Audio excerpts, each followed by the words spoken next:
They didn't even look me in the eye when they said it.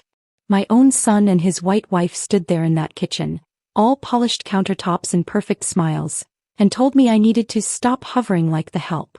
That I was disrupting their energy. Disrupting. That's the word Amanda used. As if my presence, my hands that once rocked her baby when she had no strength to rise, were some kind of contamination now. She glanced at my apron and smirked, said, "We'll handle things from here, Margaret. You've done enough." And my son, he just stood there. Didn't flinch. Didn't speak. Just nodded like a trained dog. That moment burned something into my bones.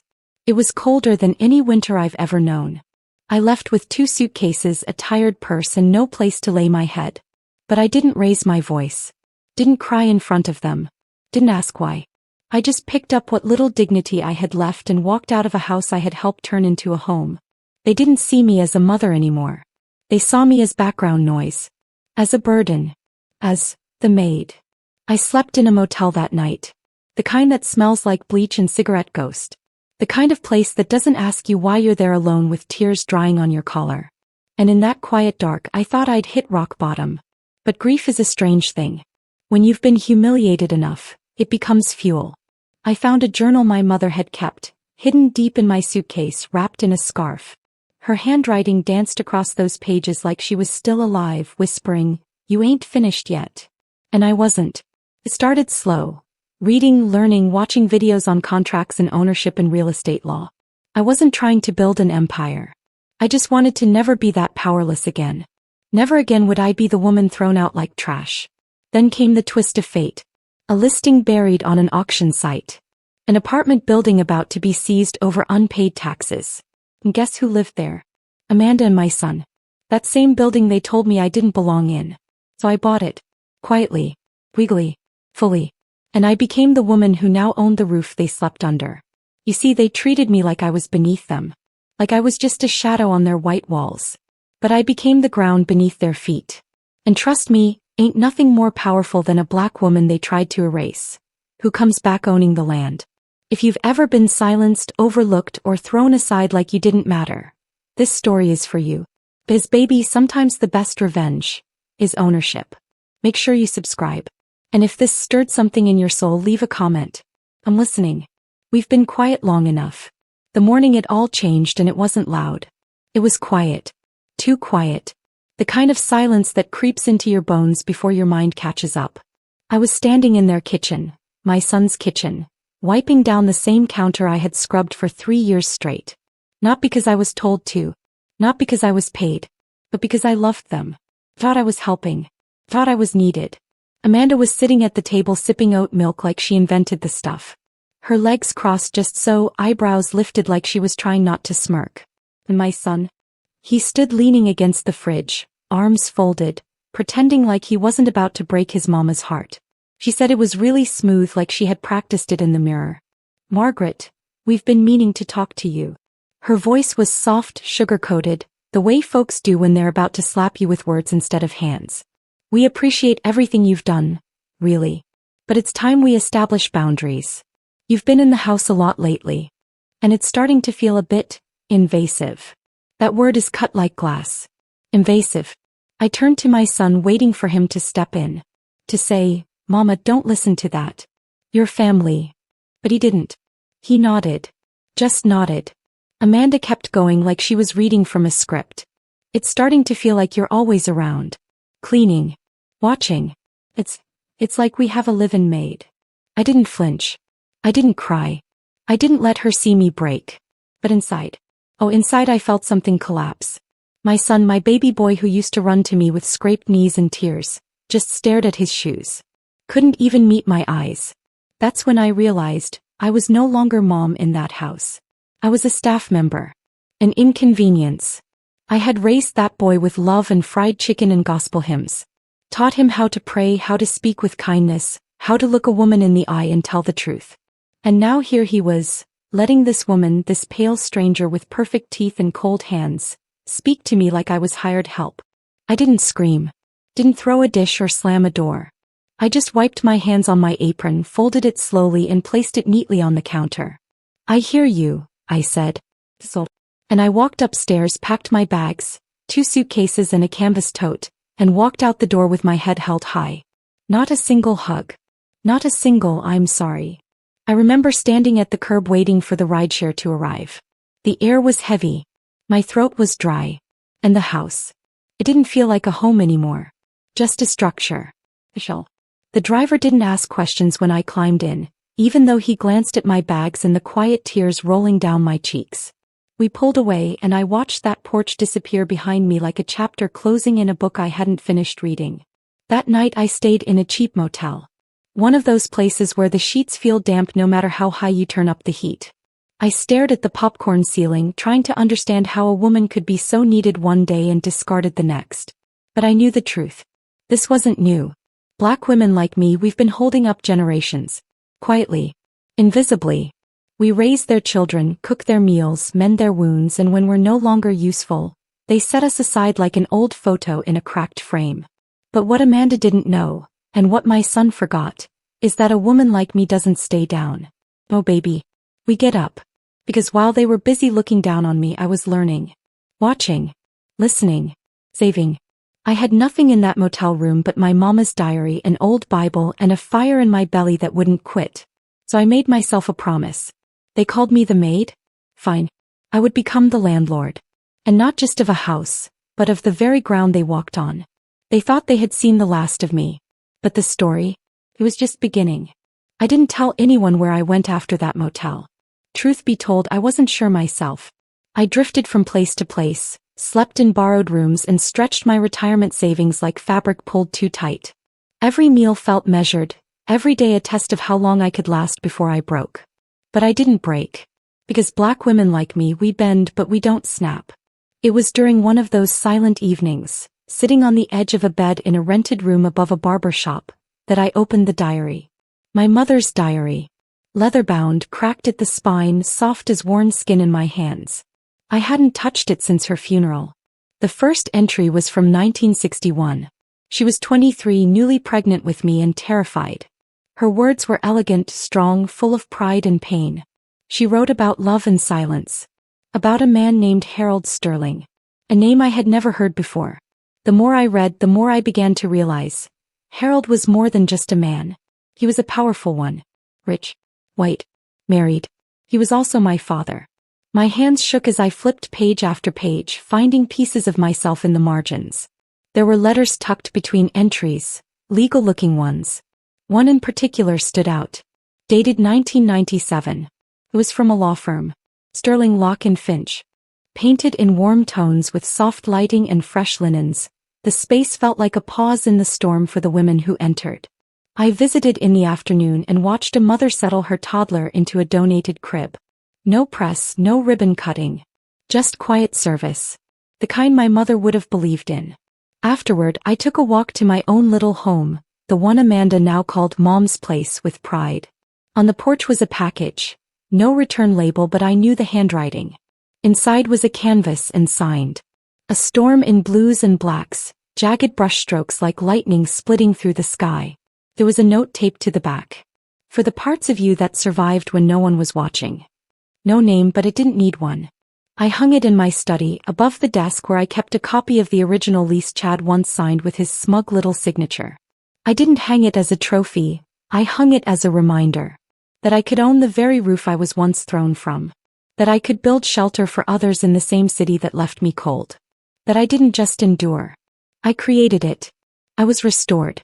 Amanda stopped by later that week with fresh flowers and a jar of peach jam. For your pantry, she smiled. She had started keeping small traditions now, things that felt like home. She called on Sundays. She mailed thank you cards. She kept fresh paint on her apartment walls. No more gray, no more hiding. She was living. We sat on the porch swing that evening as the sun painted the trees in amber. She leaned back, eyes closed, and said, "I don't wake up scared anymore." I didn't say anything, just reached over and held her hand. No need to speak. Sometimes survival doesn't need a speech. It just needs a witness. I was hers. He was mine. And we were both still standing. Not in spite of what happened, but because of how we rose. Sometimes life doesn't end with a door slamming shut or a dramatic scream echoing down a hallway. Sometimes it ends in silence, in the click of a lock being changed, in the quiet of tea being poured for no one in particular. And from that silence, something else begins. A life rebuilt. A name reclaimed. A woman remembered not for what she lost, but for what she refused to let define her. I didn't ask for this journey, but I walked it barefoot, bleeding and unbowed. And I reached the other side not bitter, but whole. They took my place at the table, so I built a house where I sat at the head. They called me the maid, so I became the one who owned the mortgage. They thought my silence was surrender, but it was strategy. And in the end it was the only weapon I ever needed. Amanda's betrayal didn't vanish with one hug or a painted phoenix. But something stronger than forgiveness bloomed between us. Recognition. Of pain. Of strife. Of the blood that bound us and the truth that once divided us. She stood by him once. Now she stands beside herself. And I see in her the woman I once was. Before the silence, before the sacrifice, before the world told me I was too much or not enough. That little girl who used to fall asleep on my lap is now finding her own voice. And as she does, I find mine too. It's not loud. Doesn't need to be. Power doesn't always shout.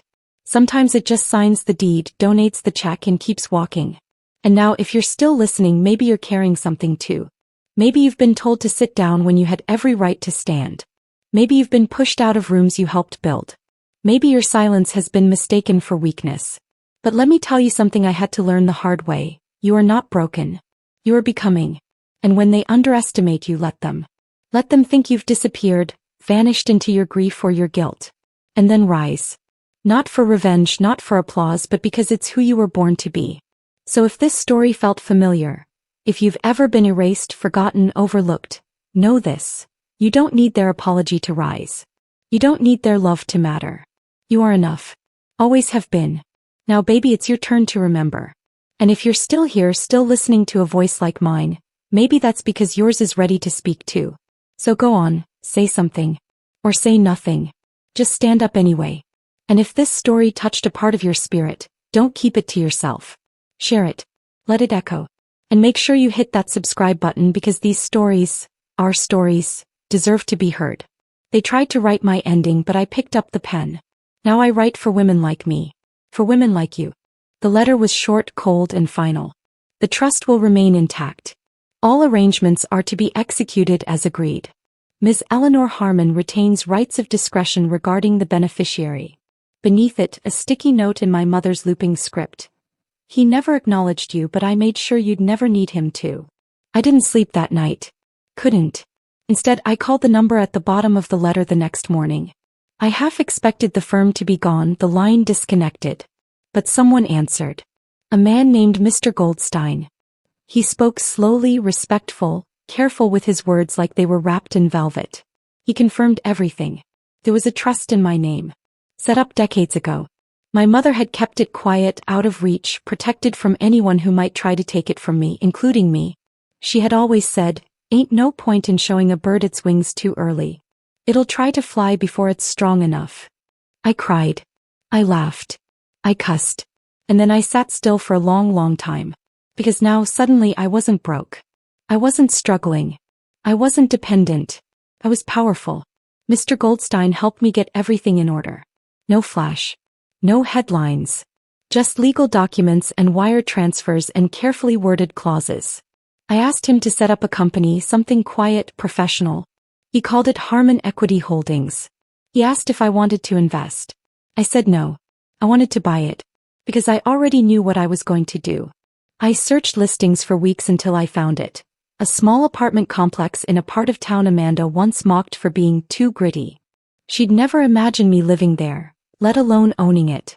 But it wasn't just any building. It was the one she and my son had moved into after I left. Same address. Same floor plan. Same walls that once held their laughter and their whispers and their judgments. The owner was desperate. Behind on taxes. Looking to offload fast. I bought it through the company, no name, no trace. Just clean paperwork and a big fat check. It was mine now. Every doorknob. Every pipe. Every leaky faucet and hallway light. And I didn't do it out of revenge. Not really. I did it because I was tired of being erased. Tired of being helpful but never valued. Present but never seen. This was my quiet reclamation. I had the locks changed. Sent out polite notices to every tenant about upcoming renovations. I included Amanda and my son in the updates.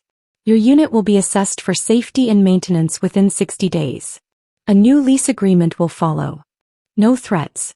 No warnings. Just business. They had no idea who owned the company. No idea who had the power now. But I knew. And I slept better that night than I had in years. I started fixing up the building. Slowly.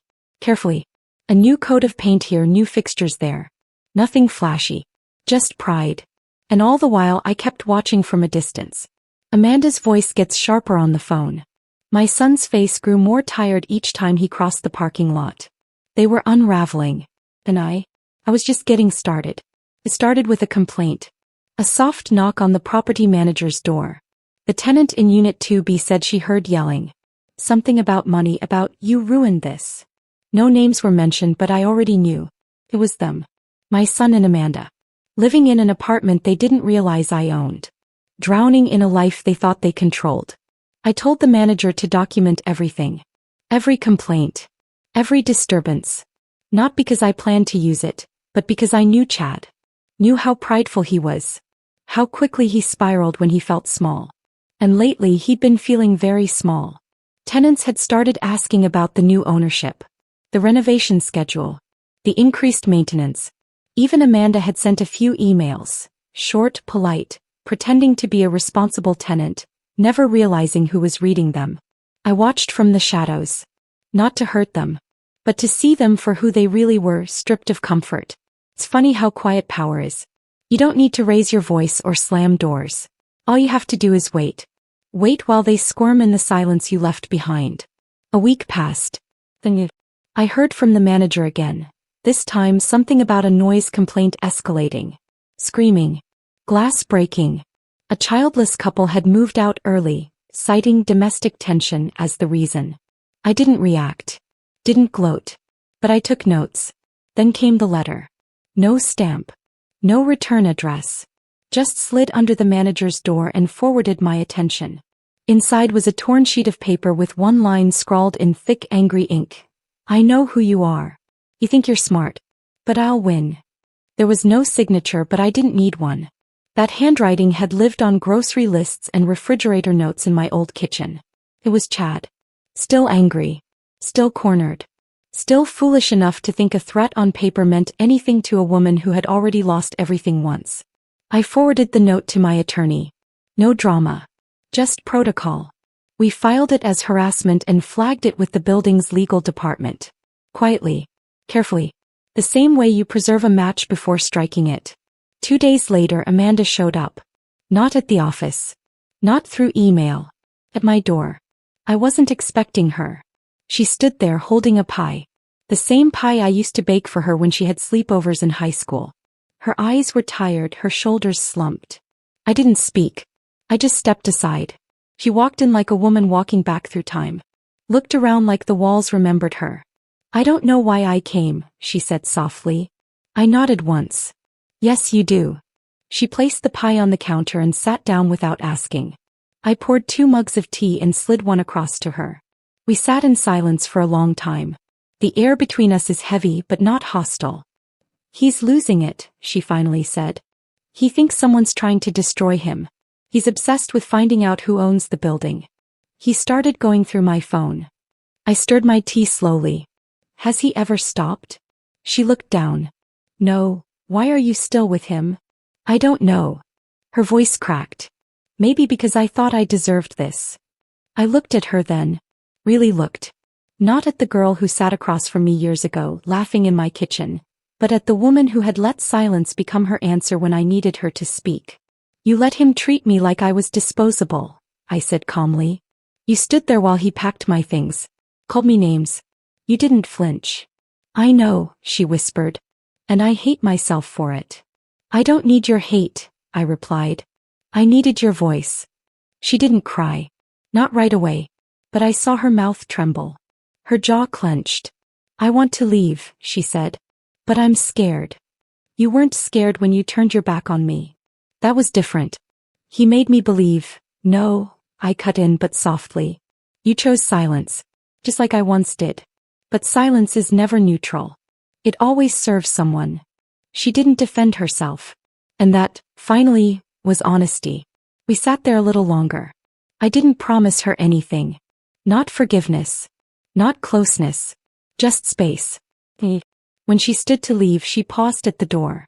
I think I know now, she said. What real power looks like. I didn't answer. Just looked at her until she understood. Because power isn't loud. It's not cruel. Power is owning the keys to a home you were once locked out of, and choosing whether or not to open the door. And I had chosen. 4 weeks passed. 4 weeks of silence. Not peace, silence. The kind that hums under your skin, thick with something unspoken. I heard nothing from Amanda. Nothing from Chad. But the building spoke for them. Tenants whispered about strange sounds, outbursts, footsteps at odd hours. Chad's temper wasn't just unraveling. It was poisoning the walls around him. I waited. I documented. I instructed the property manager to log every complaint with dates, times, and witness statements. Not because I needed am. Inside was a threat dressed as a demand. Undo this or I'll go public, it read. I'll expose the trust, the money, the affair. I'll destroy your name, Margaret. No signature, but it reeked of desperation and ego. The scent of a man used to control, now flailing in its absence. I didn't flinch. I'd planned for this moment. My attorney sent a cease and desist letter the same afternoon. With it, copies of his previous notes, recordings of verbal altercations in public spaces, witness testimonies, and the legal structure of the trust, airtight and invisible. Chad couldn't touch me. He could scream into the void, but the void would not answer back. And that silence, that power, drove him mad. A week later, Amanda called. Her voice shook. He's gone, she said. Packed up his things while I was at work. Left a note. Said he was being hunted. Her words fell out like loose gravel. He said you ruined his life. I exhaled slowly. He ruined his own. Silence followed. Then she said it, again quieter. I'm sorry. This time I believed her. Not because she said it. Because she meant it. The kind of sorry that grows out of ruin. Chad didn't disappear entirely. He made noise. Vague accusations on social media, cryptic posts implying betrayal. But my lawyer was faster. A second letter reminded him that libel has consequences. His accounts went dark. Publicly at least. Privately, I imagined he raged in silence. Let him. Meanwhile, Amanda began to change. She moved out. Got a studio closer to her job. Started therapy. Enrolled in a community art class. She sent me a painting, deep reds and golds, shaped like a phoenix. I hung it above my fireplace. The symbolism wasn't lost on either of us. We talk more often now. Not about Chad. Not about the past. About now. About small things that mattered. Her voice had steadied. Her eyes no longer searched for approval, they searched for connection. The final thread snapped in a plain white envelope.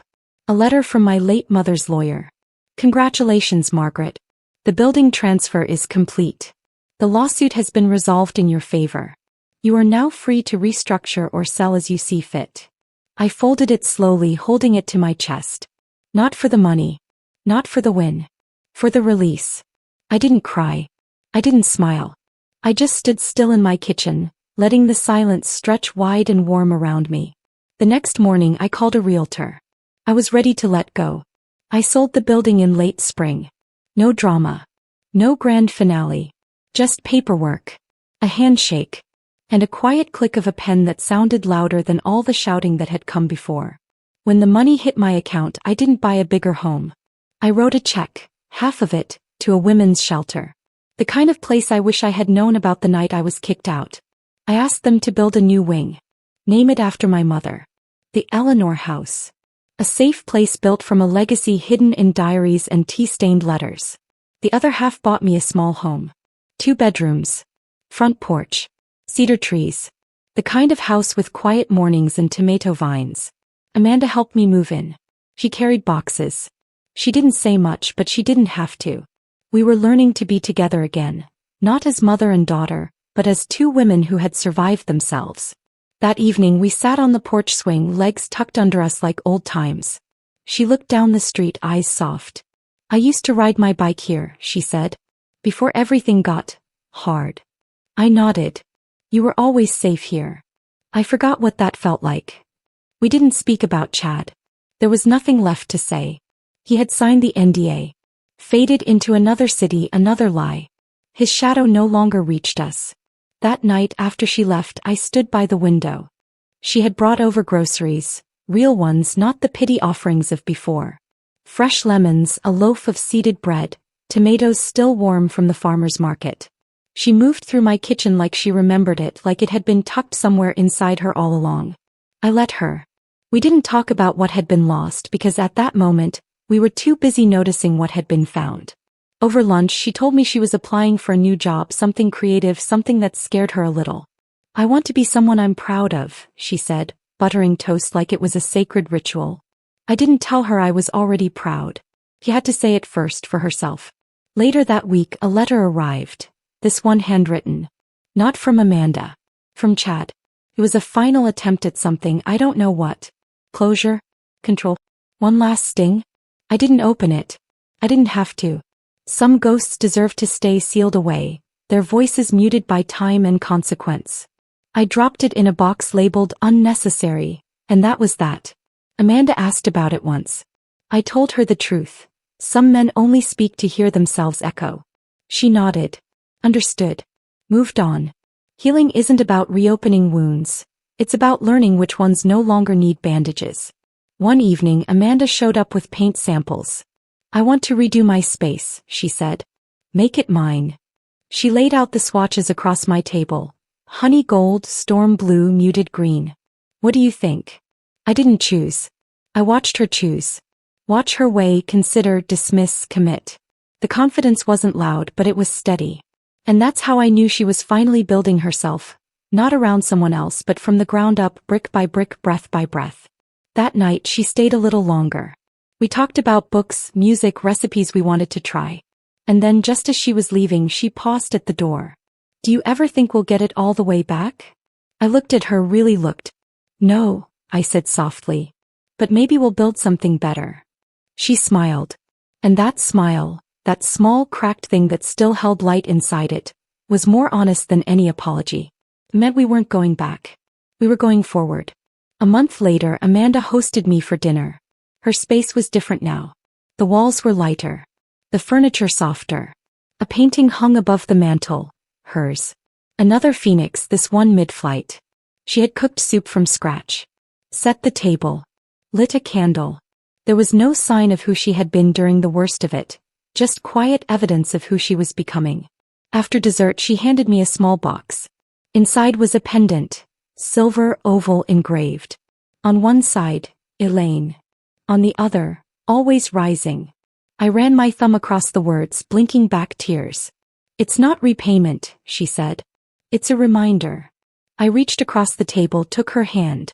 We didn't need to say thank you. Some things are too sacred for language. On the way out, I passed a photo on the wall. Me, Amanda, and my mother. 3 generations, one line of women who had survived everything thrown at them.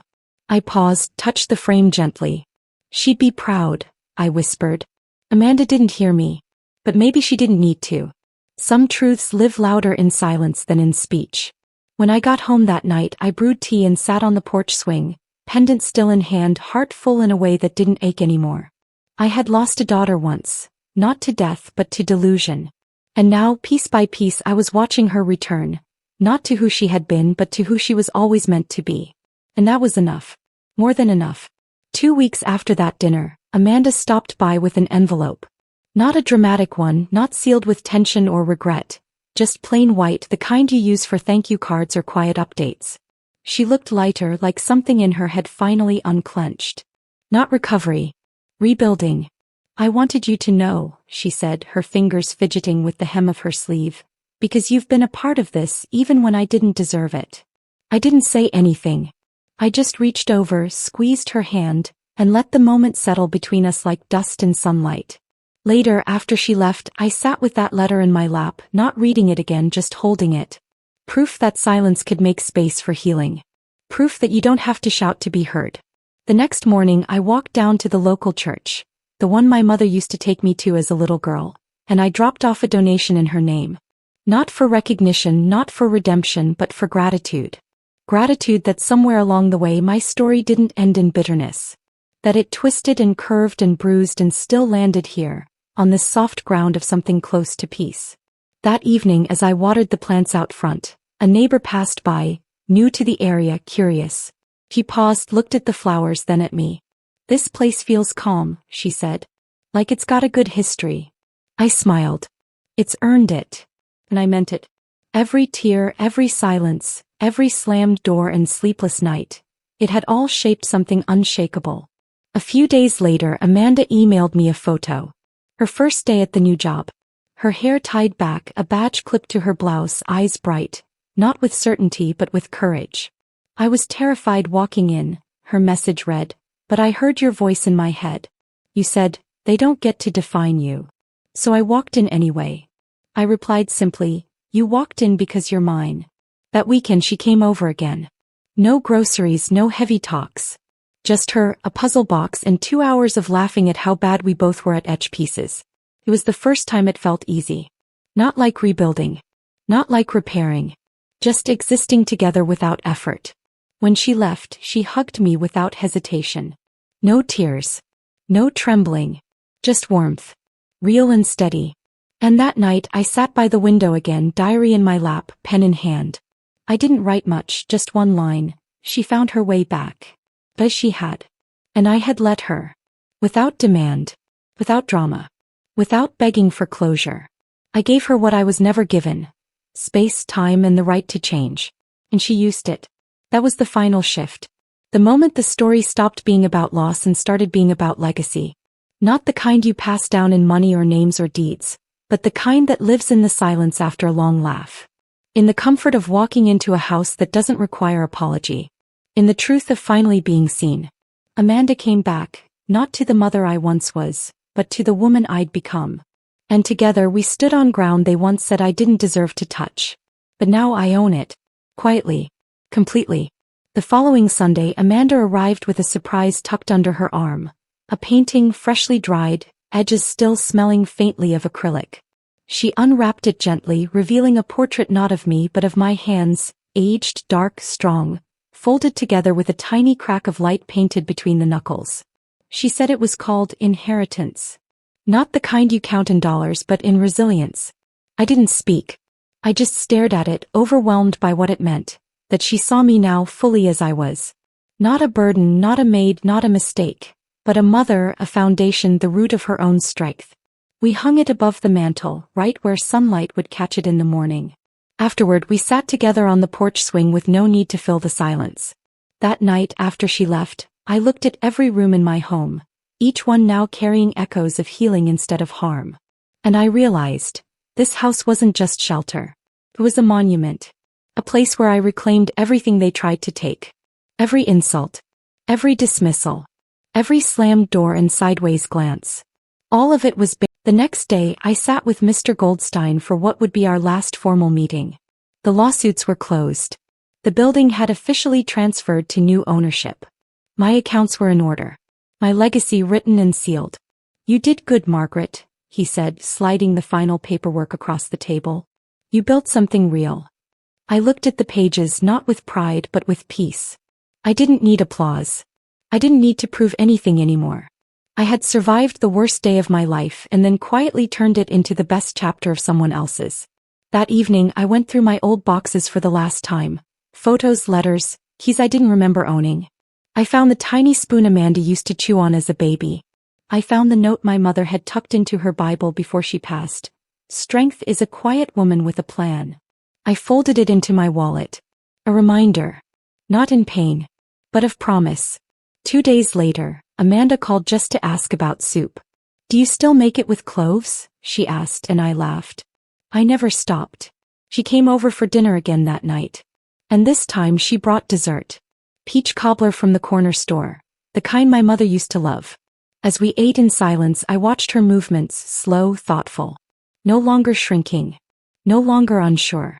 She was finding her footing. Not because I saved her, but because I waited. That's what they never teach you about motherhood. It's not just about holding on. It's about knowing when to let go. Not to abandon, but to allow space for someone to return on their own terms. Amanda had returned. Not just to my home but to herself. And I had given her that space by refusing to disappear. That weekend I was invited to speak at the local women's center. Just a few minutes about resilience. I didn't tell Amanda. But she came anyway. Sat in the back. Watched me the whole time with eyes wide and wet. I spoke slowly. About silence. About survival. About dignity that refuses to bend even when no one's looking. Afterward she hugged me and whispered, "I'm proud to be your daughter." I smiled softly. Then carry that pride well. We didn't need more words than that. Because we had already spoken the hardest truths in silence. And the world had finally listened. The email came just before midnight, days after the art center's opening made a small feature in the local news. The subject line was empty but the sender was unmistakable. Chad. I stared at it for a long time, my finger hovering over delete. But something in me wanted to see the words he thought he still had power to use. So I clicked. It wasn't long, just a few jagged sentences laced with sarcasm, self-pity, and veiled threats. "You think this is over?" he wrote. "You think painting and pity can erase what you did? You ruined me. You turned my own wife against me. You always acted like a victim but you were pulling strings from the beginning. Don't act like you're better than me now just because you got lucky." I didn't respond. I forwarded it to my attorney, then archived it. Chad's words didn't land like they used to. They didn't hurt. They echoed in a place that had already been cleaned, cleared, and repainted with stronger colors.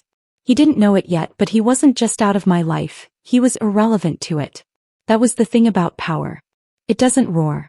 It whispers. And I had learned to speak fluently in that quiet. The next morning, Amanda dropped by with coffee and a notebook full of scribbled ideas. Her eyes were brighter now, her posture taller.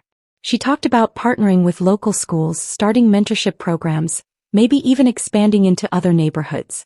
"I was thinking we could name the main classroom after Grandma," she said softly, "if that's okay with you." I smiled and nodded. "It's more than okay." We spent the morning on the porch, flipping through designs, dreaming out loud. Not about wealth, not about revenge. About building something no one could take away. Around noon she stood to leave, but I looked at her, really looked at her, and said, "You gave me every reason to." And I still couldn't. She blinked, nodded once, and left. I sat with that moment for a long while, not because I needed to understand it, but because I finally felt it was real. Forgiveness isn't about forgetting. It's about reclaiming space.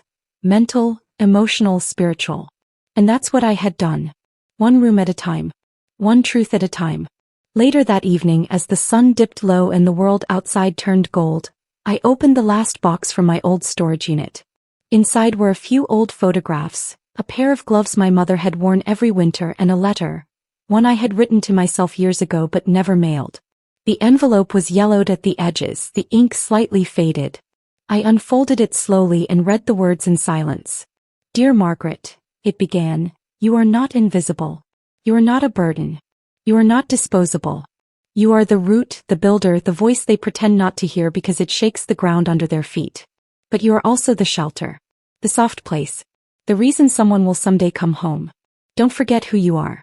Not even when they try to erase you. Especially then." I folded the letter back up and tucked it into the drawer beside my bed. I no longer needed it as armor. It was now a keepsake. A reminder of who I was before the world tried to convince me otherwise. And as the last light slipped behind the trees, I knew this wasn't the end of my story. It was the beginning of a chapter one got to write on my own terms. One where I didn't need anyone's permission to take up space. As I had already earned it. Weeks passed and the silence that followed was not hollow. It was peaceful. The kind of stillness that lets healing take root. The art center's paint was barely dry when the first kids showed up with curious eyes and paint-stained fingers. Amanda ran workshops on Saturdays, and during the week she coordinated with schools, shelters, and churches. Her voice no longer trembled when she spoke in front of a room. Her back stayed straight. She had found something to pour herself into that didn't come with shackles. One afternoon, while I was organizing some old photos for a mural display, she came in holding a small flyer. "He applied to a job here," she said quietly. It took me a second to realize who she meant. "He's still trying to orbit us," I replied, not even looking up. She set the flyer on the table and exhaled. "They rejected him. Someone must have run a background check." I nodded once. Life has a way of answering questions we're too tired to ask. We didn't talk about Chad much anymore, and when we did, it wasn't out of fear. It was like discussing a weather pattern from another country. Distant, irrelevant, no longer worth tracking. That night, I stayed late after Amanda left, locking up the building as the sun dipped behind the rooftops. I paused in the main hallway, looking up at the photo of my mother mounted above the entrance. Her hands mid-gesture, her laugh frozen in time, her strength radiating from black and white stillness. That woman had survived things the world never gave her credit for. She cleaned homes for families who wouldn't let her use their bathrooms. She raised children who never called her ma'am. She ate last and worked longest and still sang in the kitchen like she was free. I touched the corner of the frame and whispered, "We built this together, didn't we?" When I stepped out into the cool evening, I didn't rush home. I walked slowly, taking the long way through streets I had once trudged with tears in my eyes. The city hadn't changed, but I had. I didn't avoid the bakery where Amanda once worked, the park bench where I cried with 2 suitcases beside me, the restaurant where they celebrated my eviction. I passed each one like a ghost turned flesh, alive and unshaken. And with every step I felt myself gathering more of what had been taken. Dignity. Voice. Presence. The next morning the realtor called. The shelter wing was complete. The Ella Laner house had opened its doors.